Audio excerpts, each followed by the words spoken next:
Flash games, once a popular moment in internet history that has now faded away, with there being a plethora of websites hosting various games with different genres and varying quality. Let's look into the death of Flash games. In 1993, a company going by the name of FutureWave Software created a software called SmartSketch, which was a computer program aimed towards businesses, allowing them to create artworks with ease. Later in 1995, there was some updates to the software with one major innovation: animation. This part of the software allowed the user to create moving images that would later become its own standalone product called FutureSplash Animator. This product, for its time, worked quite well, with the software having multiple layers, allowing for a multi-layered moving image using the keyframes on each layer.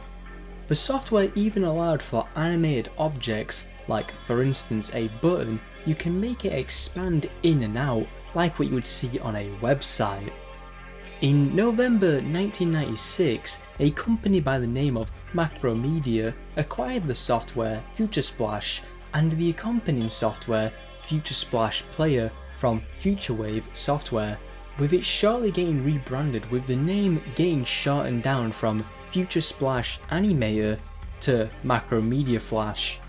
Accompanying the Flash software, there is a player that let the other people on the internet see your creations as intended.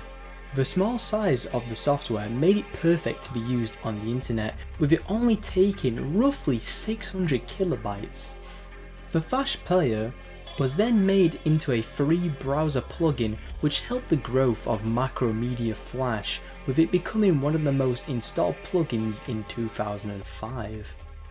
In this period, we would start to see some of the first Flash games, with Pico's School releasing in 1999 by Tom Fulp, who created the website Newsgrounds, which will be important later on.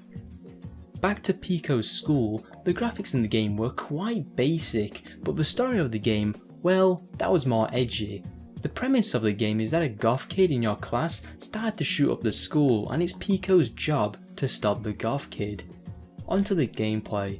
The game itself functions like a point and click adventure game with a nice minimap at the top to tell you where you are, and a backpack system and a health bar of sorts.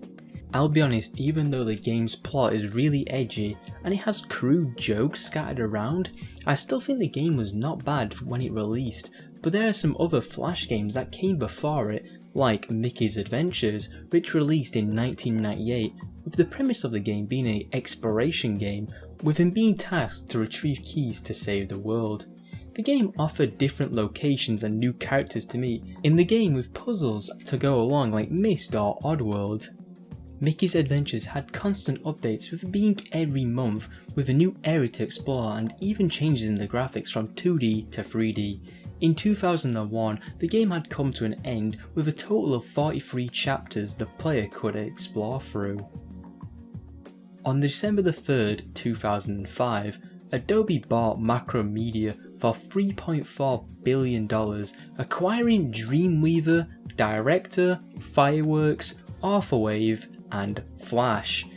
It is good to know that Adobe did have the chance to buy FutureSplash very early on in the 90s, but declined the offer for the software. In the 2000s, the big boom happened. A flood of new Flash games scattered over the internet, with all different genres for people to play. One of the biggest hosts being Newsgrounds, hosting all types of Flash games, even if it's got on an edgy premise that lands the company in bad water with the press, like Slaying of the Sandy Hook Elementary. Yes, this was a real game that received a lot of backlash for what you can even do in the game and the premise it was set on. Enough of the bad Flash games, let's talk about the great games that came out of it. There is no better game to start off than Happy Wheels, infamous with Let's Play channels and being everywhere on the internet, with it bringing so much joy in its simple premise, that being pick character, beat level, and that's it. But it has so much more to offer than that condensed overview of the game. For instance, how about dropper maps, or throwing maps, or even full artworks? The editor allows the user to fully design cool maps to show off to other users in a fully sandbox way, meaning they get to choose how it starts and how it ends, and the middle to show off their amazing level. This can be summed up to how Geometry Dash editor works, with its sheer love from the community and creating cool levels for others to play and even push the skill gap to high as it possibly can be. On the topic of skill, one interesting feature the game has is a timer, which allows the people to speedrun any level made in the game, with a full leaderboard of the past times to show for it as well as the current best time on that level. Now onto my personal favourite Flash game, that is Age of War, as it felt like playing a browser version of Age of Empires in the sense of progression through the ages and not in the sense of strategy, as all you do in the game is just spam troops and use abilities until you kill your enemy. Though with that in mind, it was still a fun game, gaining more money for killing their troops to then make more troops of your own and then upgrade your base's defences, then with enough XP evolve into the next age to hopefully get an edge on your opponent. Overall, I still think this game is worth playing, hell even the second one as well, as it added in more troops per each age, as well as upgrades that improve those troops on that certain age as well.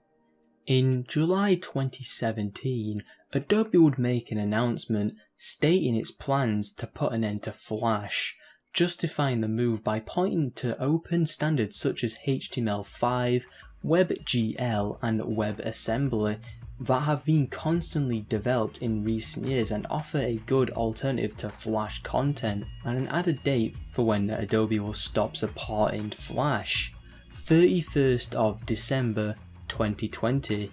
But before that date comes, they will still continue to keep the plugin running until the final days. December 31st, 2020 had come around.